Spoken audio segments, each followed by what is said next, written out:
नमस्कार। आज हम रीट मेंस एग्ज़ाम यानी कि थर्ड ग्रेड टीचर की परीक्षा के बारे में बात करने वाले हैं और ये परीक्षाएं 25 फरवरी से 1 मार्च के दौरान आयोजित होने वाली हैं। अभी हमारे पास लास्ट 15 डेज़ है। हम इन 15 दिन में अपनी पढ़ाई को किस तरह मैनेज करें, इन 15 दिनों का किस प्रकार उपयोग करें जिससे कि हम अपनी मंजिल पा लें। तो सफल होने के लिए क्या करें, इसी पर हम बात करने वाले हैं इस वीडियो में। और उसमें हम सबसे पहले बात करते हैं कि लास्ट 15 डेज़ में हमको क्या क्या चीज़ें करनी चाहिए। एक तो सबसे महत्वपूर्ण बात है, वो है रिवीजन, यानी कि आपको दोहरान करना है, अधिक से अधिक दोहरान करना है। और दोहरान में एक बात विशेष ध्यान रखनी है कि आपने इस परीक्षा के जो पाठ्यक्रम के अनुरूप जो पुस्तकें पढ़ी है पिछले कुछ महीनों में, उन पुस्तकों को रिवाइज करना है आपको। अब रिवाइज के दौरान यदि आपको कोई विशेष टॉपिक के लिए किसी दूसरी पुस्तक में जाना पड़े, इस तरह से आपको अपना समय गंवाना नहीं है। यानी कि जो आपने इतने महीनों में पढ़ा है वो पर्याप्त है, आप उसे बार बार पढ़िए, रिवाइज कीजिए। तो रिवीजन पर ही सब कुछ टिका हुआ है। और रिवीजन में नई पुस्तक इन्वॉल्व नहीं होनी चाहिए। जो सामग्री आपने पढ़ी है वही रखें। और यदि आपने शॉर्ट नोट्स तैयार कर रखे तो उसे ज़रूर पढ़ें। और यदि आप शॉर्ट नोट्स तैयार नहीं कर पाए हैं तो कोई बात नहीं, आपने पढ़ते समय उस पुस्तक के अंदर, उस गाइड के अंदर आपने जो जहाँ जहाँ पर अंडरलाइन कर रखी हैं उन चीज़ों को ज़रूर पढ़ें। जहाँ जहाँ पर आपने क्वेश्चन क्रिएट किए हैं, प्रश्न आपको लगता है कि परीक्षा की दृष्टि से महत्वपूर्ण है, आपने वहाँ पर अंडरलाइन किया है या कुछ विशेष संकेत किए, तो उसे आप ज़रूर पढ़ें। इसके बाद में हम बात करते हैं मॉडल पेपर की। मॉडल पेपर बाजार में बहुत सारे उपलब्ध हैं और कहीं 10 मॉडल पेपर आ रहे हैं एक पुस्तक में, कहीं 15 आ रहे हैं, कहीं उससे अधिक आ रहे हैं। तो इस संबंध में मेरा ये कहना है कि आपको अब मॉडल पेपरों पर समय नहीं गंवाना चाहिए। हाँ, एक बात का इसमें ज़रूर फ़ायदा है कि मॉडल पेपर हल करने से हमें उस परीक्षा हॉल में बैठते समय जो टाइम मैनेजमेंट करना है वह हम सीख सकते हैं। साथ ही एक अभ्यास भी हो जाएगा हमारा मॉडल पेपर को हल करने में। लेकिन मेरा ये कहना है कि आप मॉडल पेपर को ही पढ़ें, ऐसा बिल्कुल भी नहीं करें।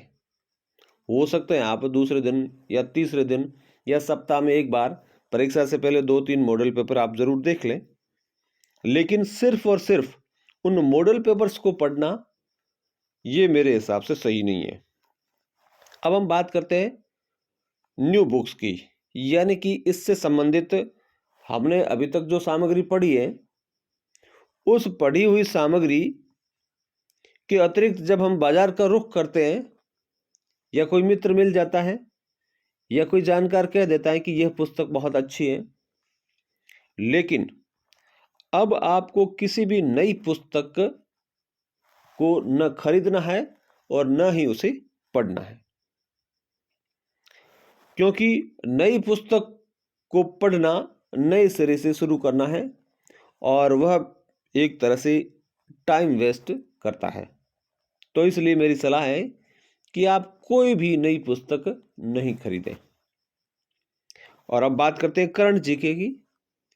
करंट जीके परीक्षा से 15 दिन पहले तक का हमें पढ़ लेना चाहिए, यानी कि हमें 10 फरवरी तक का यदि जीके हम पढ़ लेते हैं पर्याप्त है। तो करंट जीके है, उसके लिए जो आपके पास पहले से मैगजीन्स वगैरह जो भी उपलब्ध है सामग्री, आप उसे ही पढ़िए।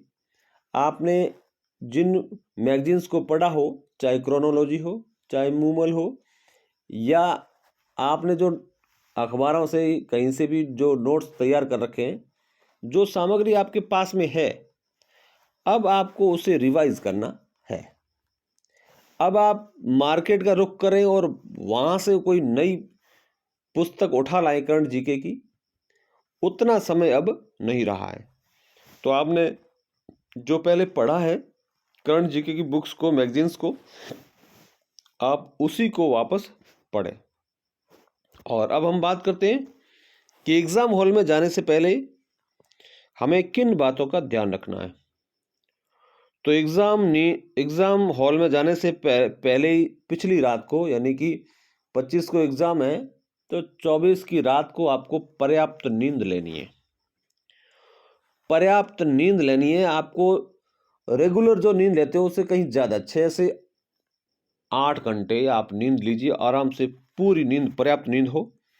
और पर्याप्त नींद के बहुत सारे फायदे हैं, और उसमें एग्ज़ाम हॉल में जो है आपका जो माइंड है, दिमाग है, वो बड़ा एक्टिव रहता है जब आप पर्याप्त नींद लेते हैं। और यदि आप नींद नहीं ले पाते हैं तो फिर उसके नुकसान हो जाते हैं। दिमाग है वो कई बार है वह उतना एक्टिव नहीं रह पाता जितना है। और इसलिए आपको सलाह यही देता हूँ कि आप परीक्षा हॉल में जाने से पहले पिछली रात को है वो आप पर्याप्त नींद लें, 7-8 घंटे नींद लेकर के जाएं।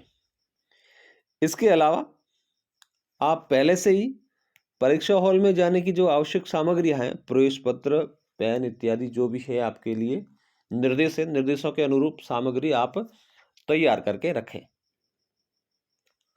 आपका आधार कार्ड हो या कुछ एडमिट कार्ड प्रिंट करवाना हो इत्यादि जो भी सामग्री है आप पहले से तैयार रखें।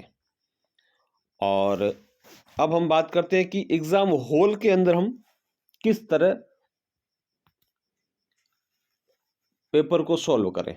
तो सबसे पहले हमें दी जाती है OMR फिल करने के लिए। तो OMR को फिल करते समय हमें पूरा ध्यान रखना चाहिए कि OMR में किस जगह क्या लिखना है, क्योंकि यहाँ पर कंप्यूटर है वो उसे रीड करता है। तो यहाँ पर मार्कर कहें या फिर ब्लेड कहें, ऐसा कुछ अलाउ नहीं होता है। तो इसलिए आप बड़ी सोच समझ के, और यदि कुछ कहीं पर आप अटक रहे हैं तो आप जो जिस परीक्षक की ड्यूटी लगी आप उससे पूछ करके फिल करें। तो इसमें बिल्कुल भी आपको गलती नहीं करनी है, और यदि आप गलती करते हैं तो फिर उसका खामियाजा भी आपको भुगतना पड़ेगा। इसलिए आप सतर्क रहें, OMR बहुत अच्छी तरह से पढ़ करके भरें, समझ में नहीं आए वहाँ पूछ लें।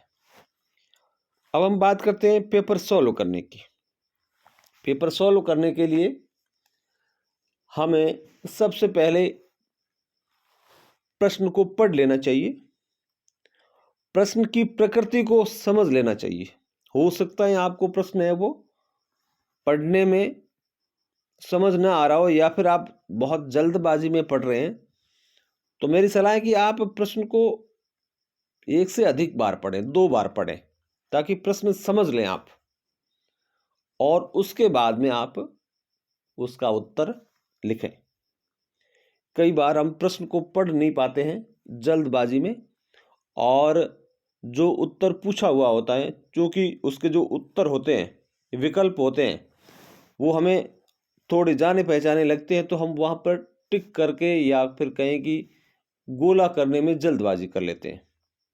तो ऐसा बिल्कुल भी नहीं करना है। और आपको प्रश्न है वो अच्छी तरह से 1 से अधिक बार आप 2 बार पढ़ लीजिए, लेकिन प्रश्न को अच्छी तरह से समझ करके फिर उसका उत्तर दीजिए।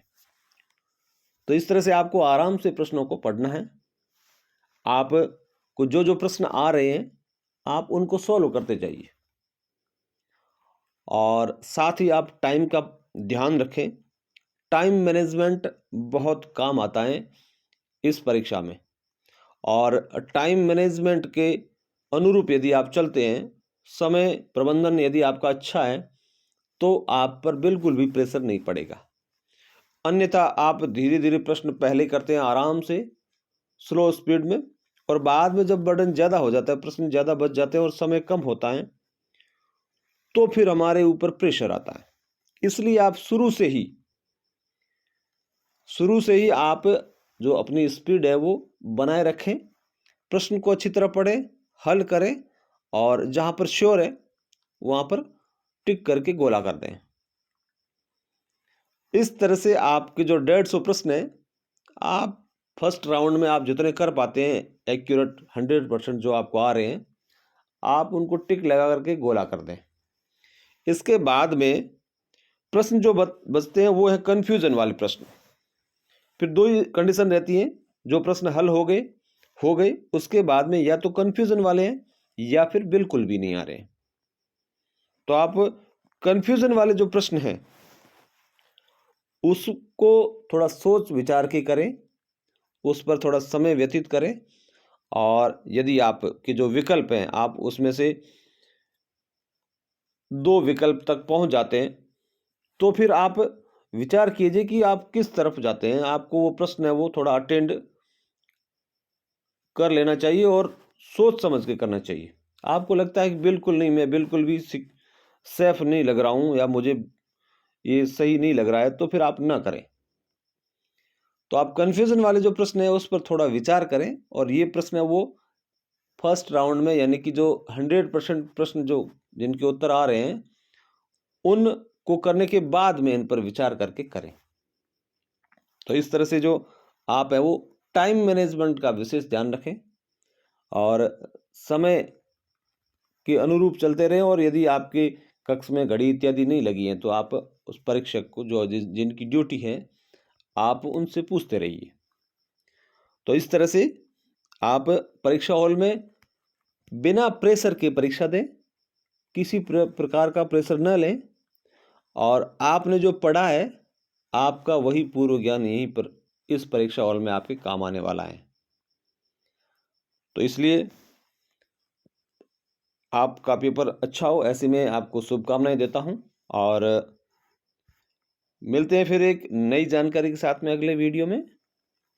आपने बड़े धैर्य से इस वीडियो को देखा, इसके लिए आपका बहुत बहुत धन्यवाद। जय हिंद।